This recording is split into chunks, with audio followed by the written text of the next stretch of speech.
ومن أظلم ممن افترى على الله كذبا أو قال أوحي إلي ولم يوحى إليه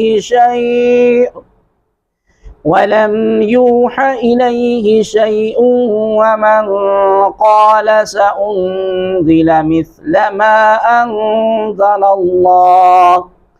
ولو ترى إذ الظالمون في غمرات الموت والملائكة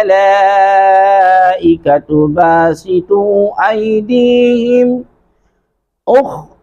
أخرجوا أنفسكم اليوم تجزون عذاب الهون بما كنتم تقولون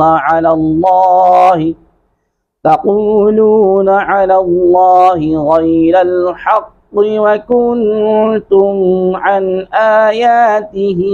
تستكبرون۔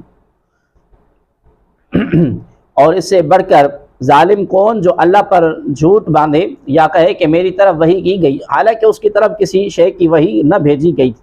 اور جو کہے میں بھی ابھی ایسا اتار دوں گا جیسا اللہ تبارک و تعالیٰ نے اتارا ہے۔ اور اگر تم دیکھو جب ظالم موت کی سختیوں میں ہوتے ہیں اور فرشتے ہاتھ پھیلاتے ہوئے کہتے ہیں کہ اپنی جانیں نکالو، آج تمہیں ذلت کا عذاب دیا جائے گا، اس کے بدلے جو تم اللہ تبارک و تعالیٰ پر ناحق باتیں کہتے تھے اور اس کی آیتوں سے تکبر کرتے تھے۔ وَمَنْ أَظْلَمُ مِمَّنِ افْتَرَى عَلَى اللَّهِ كَذِبًا، اور اس سے بڑھ کر ظالم کون جو اللہ پر جھوٹ باندھے۔ یہ آیت مسلمہ کذاب کے بارے میں نازل ہوئی جس نے یمن کے علاقے یمامہ میں نبوت کا جھوٹا دعویٰ کیا تھا۔ قبیلہ بنی حنیفہ کے چند لوگ اس کے فریب میں آ گئے تھے۔ یہ کذاب سیدنا ابوبکر صدیق رضی اللہ تعالی عنہ کے زمانہ خلافت میں حضرت وحشی رضی اللہ تعالی عنہ کے ہاتھ سے قتل ہوا۔ اس کے بارے میں فرمایا کہ اس سے بڑھ کر ظالم کون جو اللہ تبارک و تعالیٰ پر جھوٹ باندھے یا نبوت کا جھوٹا دعویٰ کرے اور کہے کہ میری طرف وحی کی گئی حالانکہ اس کی طرف کسی شے کی وحی نہ بھیجی گئی۔ یہ آیت صراحت کے ساتھ مرزا قادیانی کا بھی رد کرتی ہے کیونکہ وہ بھی اس کا مدعی تھا کہ میری طرف وحی نازل کی جاتی ہے۔ آج کل قادیانی لوگوں کو مختلف طریقے سے دھوکہ دیتے ہیں۔ کچھ یہ کہتے ہیں کہ مرزا غلام احمد نے نبوت کا نہیں بلکہ مجدد ہونے کا دعویٰ کیا تھا، اور ہم اسے صرف مجدد مانتے ہیں، جبکہ بعض کہتے ہیں کہ مرزا نے مطلق نبوت اور رسالت کا دعویٰ نہیں کیا تھا بلکہ ایک خاص قسم کی نبوت کا دعویٰ کیا تھا۔ حالانکہ مرزا قادیانی کی کتابوں میں 20 جگہ مطلق نبوت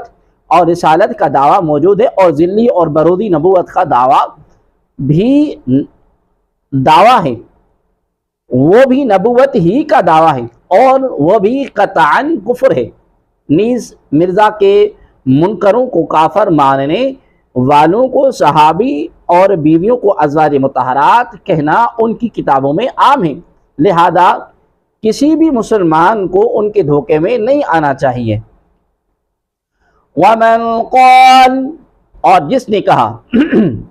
آیت کا یہ حصہ عبداللہ بن ابی سرح کے بارے میں نازل ہوا جو کاتب وحی تھا۔ جب آیت وَلَقَدْ خَلَقْنَا الْإِنسَانَ نازل ہوئی تو اس نے اس کو لکھا اور آخر تک پہنچتے پہنچتے انسانی پیدائش کی تفصیل پر مطلع ہو کر متعجب ہوا، اور اس حالت میں آیت کا آخری حصہ فَتَبَارَكَ اللَّهُ أَحْسَنُ الْخَالِقِينَ بے اختیار اس کی زبان پر جاری ہو گیا۔ اس پر اس کو یہ گھمنڈ ہوا کہ مجھ پر وحی آنے لگی اور مرتد ہو گیا۔ یہ نہ سمجھا کہ نور وحی اور قوت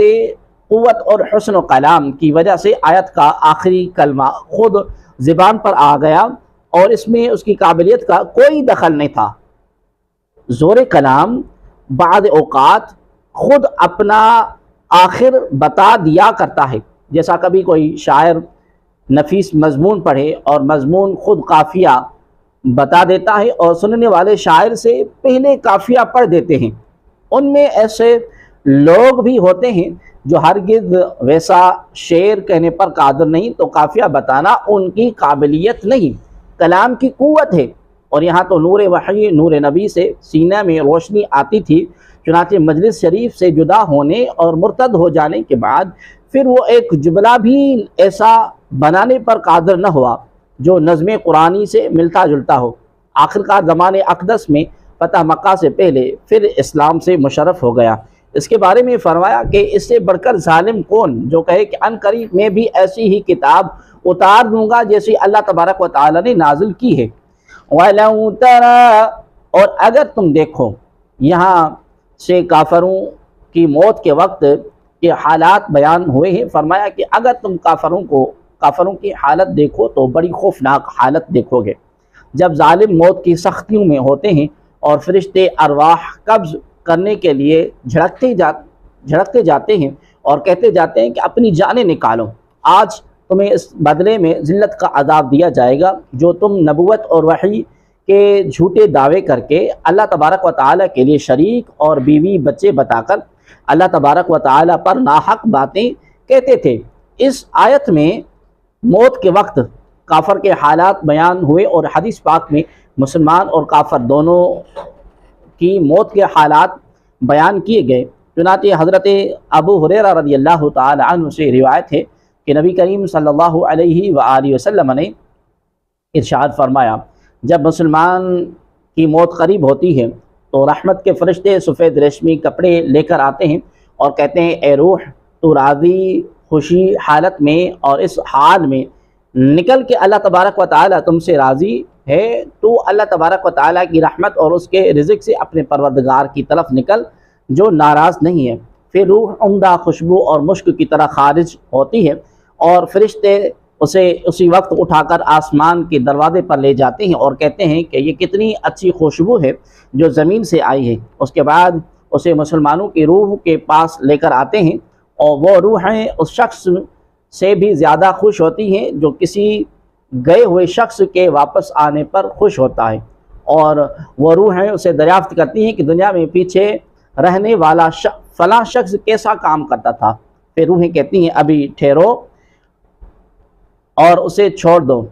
یہ دنیا کے غم میں ہے۔ یہ روح کہتی ہے کیا وہ شخص تمہارے پاس نہیں تھا، یعنی دنیا سے تو وہ آ چکا، تو کیا تمہارے پاس نہیں ہے؟ روحیں کہتی ہیں اگر وہ دنیا سے آ چکا اور ہمارے پاس نہیں ہے تو پھر وہ جہنم گیا ہوگا۔ اور جب کافر کی موت آتی ہے تو عذاب کے فرشتے بوریے کا ایک ٹکڑا ڈالے آ کر کہتے ہیں اے روح، اللہ تبارک و تعالیٰ کے عذاب کی طرف نکل، کیونکہ تو اللہ تبارک و تعالیٰ سے ناراض ہے اور اللہ تجھ سے ناراض ہے۔ اس کے بعد وہ جلے ہوئے بدبودار مردار کی طرح نکلتی ہے، حتیٰ کہ فرشتے اسے زمین کے دروازے پر لاتے ہیں تو فرشتے پوچھتے ہیں یہ کیا بدبو ہے، یہاں تک کہ اسے کافروں کی روح میں لے جاتے ہیں۔